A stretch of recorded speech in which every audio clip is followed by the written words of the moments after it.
No one has ever become great by trying to be great. They became great by wanting to do something they loved, regardless of the outcome. These words from TR reveal the counterintuitive secret to his transformation from asthmatic child to Rough Rider president. How did a sickly boy who struggled to breathe become one of history's most dynamic presidents?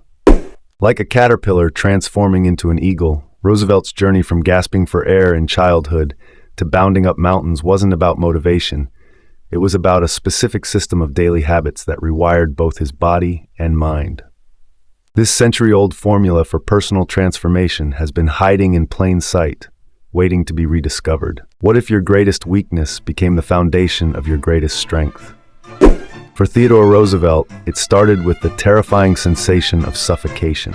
Picture a frail, bespectacled boy, his small chest heaving like a caged bird struggling against its bars. Young Teddy Roosevelt's childhood was dominated by severe asthma attacks that imprisoned him while other children enjoyed freedom. "I was a sickly, delicate boy," Roosevelt would later write.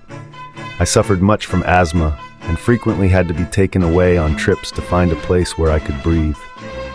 While neighborhood children raced through New York streets, Teddy remained confined to his bedroom, surrounded by books instead of playmates. His condition was so severe that his parents often feared he wouldn't survive to adulthood, sitting by his bedside through endless nights of respiratory struggle. Medical science in the 1860s offered scant hope. Doctors prescribed everything from coffee and whiskey to smoking dried stramonium leaves. Nothing provided lasting relief. The isolation carved deep psychological wounds. His bright, curious mind remained trapped in a body that betrayed him constantly. Yet within that suffering, something remarkable was forming, an iron determination that would define his entire life. It was in this suffocating darkness that his father's unconventional remedy sparked the first ember of hope. When Theodore was 12, his father, who would have the most profound influence on his development, built a home gymnasium on the second floor of their Manhattan brownstone. Theodore, his father told him during one particularly difficult night, "You have the mind but not the body. Without the help of the body, the mind cannot go as far as it should. You must make your body." These words ignited something in young Roosevelt. While Victorian medicine advised rest for sickly children, Theodore embraced challenge instead. Every day, the asthmatic boy pushed through a rigorous exercise regimen. He started with 5-pound dumbbells, gradually increasing the weight as his strength grew. He practiced boxing, often collapsing in exhaustion, but returning the next day with renewed determination. He performed pull-ups until his arms shook, starting with just one and eventually reaching 10 consecutive repetitions. The transformation was gradual. There were setbacks when his lungs seemed to collapse under the strain. But slowly changes emerged. His first hike without an attack, his first night of uninterrupted sleep. The first time he matched stronger boys. By his Harvard years, Roosevelt had transformed into a boxer, wrestler, and outdoorsman. Through sheer will and daily habits, the sickly child had rebuilt his body. His asthma never completely vanished, but its power diminished as his physical strength increased. Roosevelt's journey from bedridden to unstoppable came through systematic physical challenge that rewired both body and mind. He proved that consistent action could triumph over natural limitations, creating a physical foundation that would later support his extraordinary life. The physical strength Roosevelt built would soon face a challenge no muscle could resist. In a single afternoon, the man who fought for every breath would lose both the women who gave meaning to his life. Valentine's Day, 1884, a date forever marked in his diary with a large X and 11 devastating words, "The light has gone out of my life." Roosevelt was performing his duties at the Albany legislature when the telegram arrived. His wife Alice had just given birth to their first child. His mother Martha battled typhoid fever. By the time he rushed home to Manhattan, tragedy had struck twice. His mother died at 3 a.m. Hours later, Alice followed. 2 deaths, 1 house, same day. This devastation crushed him completely. The disciplined fighter who had systematically rebuilt his body now faced a grief beyond physical remedies. No boxing defense could shield against this blow. No strength training could prepare his heart for such profound loss. His response left even close friends stunned. The ambitious political star everyone saw heading for greatness simply vanished. Roosevelt abandoned his promising career and fled west to the Dakota Badlands. This wasn't strategic withdrawal, it was pure escape from unbearable pain. He arrived to find a harsh landscape as unforgiving as his grief. The bitter wind cut through inadequate clothing. Primitive shelters offered minimal protection from relentless elements. Vast, empty horizons reflected his internal desolation. Yet these very hardships became his salvation. The Dakota Territory presented immediate, life-or-death challenges that demanded complete attention. Blizzards threatened cattle herds. Thieves targeted isolated ranches. When winter storms descended, survival required total focus. When rustlers approached, there was no space for self-pity. The elements showed no mercy for a grieving man. The brutal winter of 1886 to 1887 devastated Roosevelt's cattle investment. Yet even this financial setback served his transformation.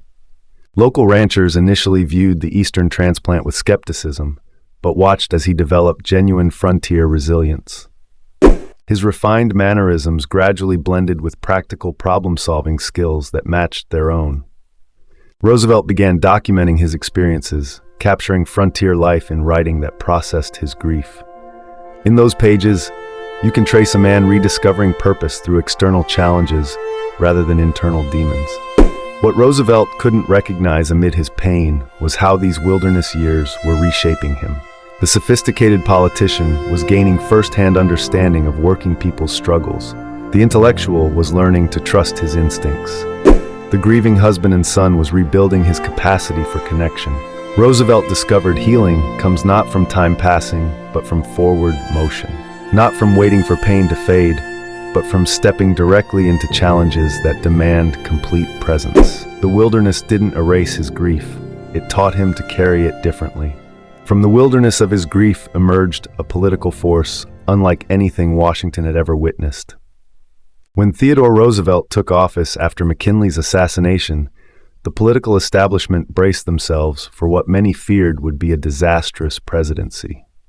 Instead, they got a human hurricane, a leader who conducted official business while boxing with professional fighters and practicing jiu-jitsu with Japanese masters in the White House. His physical vitality wasn't mere showmanship, it embodied his entire leadership philosophy. Roosevelt transformed the presidency from a behind-the-desk role into a dynamic physical performance that left everyone exhausted, except him. Foreign diplomats discovered this firsthand. Roosevelt's infamous point-to-point hikes became dreaded invitations no diplomat could decline. Imagine it, ambassadors in formal attire stumbling through mud and creek beds. The president bounded ahead, rejecting established paths, insisting on straight lines regardless of obstacles. These walks were character tests, revealing who could match pace with Roosevelt's America. Then there were his shocking Potomac River swims. In freezing winter waters, a completely naked Roosevelt would drag cabinet members and visitors into what he called refreshing dips. The president who couldn't sit still had transformed physical vitality into political communication. His approach to governance mirrored his physical philosophy with remarkable precision. Just as he'd built his once weak body through deliberate resistance training, he believed America's corporations required regulatory resistance to develop properly. His trust-busting wasn't abstract economic theory. It reflected his bodily understanding that unbalanced growth creates weakness, not strength. True power, Roosevelt knew from personal experience, comes from balance and coordination. This physical perspective shaped his conservation policies too. Roosevelt personally explored wilderness to identify lands worth preserving. For him, these wild spaces were gymnasiums, essential for American character development. When he protected landscapes, he was preserving opportunities for Americans to test themselves against nature, as he had during his darkest days in the Dakota Badlands. Even his famous "speak softly and carry a big stick" foreign policy reflected his personal journey. The formerly frail boy who transformed himself through methodical training approached international relations with identical philosophy. Build overwhelming capacity, but use it judiciously. Modern leaders who project strength while exercising restraint follow this Rooseveltian template, though few match his physical commitment. Roosevelt's courage culminated in forming the Rough Riders to fight in the Spanish-American War. Despite his comfortable Navy Department position, he chose the battlefield. proving his strenuous life philosophy was lived commitment, not rhetoric. The man who rebuilt himself through physical challenge now applied that same principle to rebuilding America. What's the real secret behind Theodore Roosevelt's legendary transformation? It wasn't just willpower. It was his understanding that greatness comes through deliberate daily actions, not occasional bursts of motivation. Roosevelt forged his remarkable life like steel in fire, his blueprint for transformation. Confront weaknesses head-on, build consistent systems to overcome them, seek challenging environments that force growth, move forward through tragedy, never retreat. His "man in the arena" quote embodies this philosophy. The credit belongs to the man who is actually in the arena, whose face is marred by dust and sweat and blood. This battle-tested wisdom continues to inspire modern figures like J.K. Rowling and Oprah Winfrey, who similarly transformed personal adversity into achievement.